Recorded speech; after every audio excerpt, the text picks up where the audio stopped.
Hello, welcome to the Daily Devotion for June 22nd. I'm Kathy Morris, pastor of the Dixon United Methodist Church. In terms of the seasons we observe in the church, we are in the season after Pentecost. It is during this season of the year that we reflect upon the power and the presence of the Holy Spirit. The Holy Spirit is the ongoing presence of Christ with us. Through the Holy Spirit, we are strengthened and encouraged. One of the affirmations of faith that we find in our hymn book says this about the Holy Spirit. I believe in the Holy Spirit as the divine presence in our lives, whereby we are kept in perpetual remembrance of the truth of Christ and find strength and help in time of need.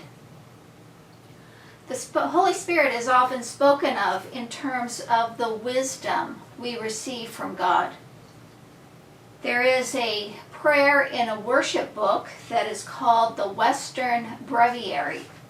It says, "Send out wisdom from thy throne of glory, O Lord, that being present she may labor with me, that I may know at all times what is pleasing to you."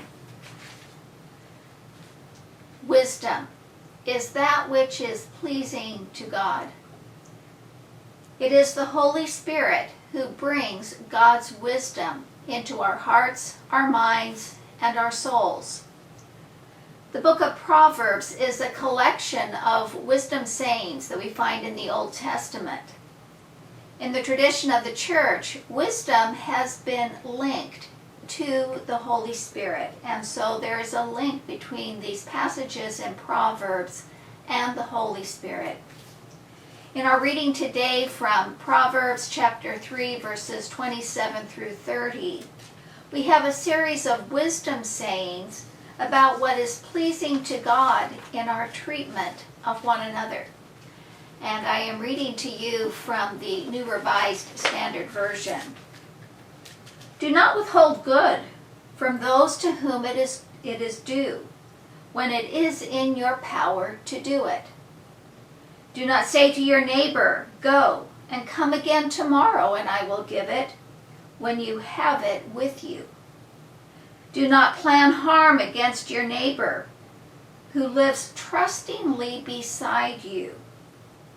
Do not quarrel with anyone without cause, when no harm has been done to you. Not withholding things from others when we have it to give.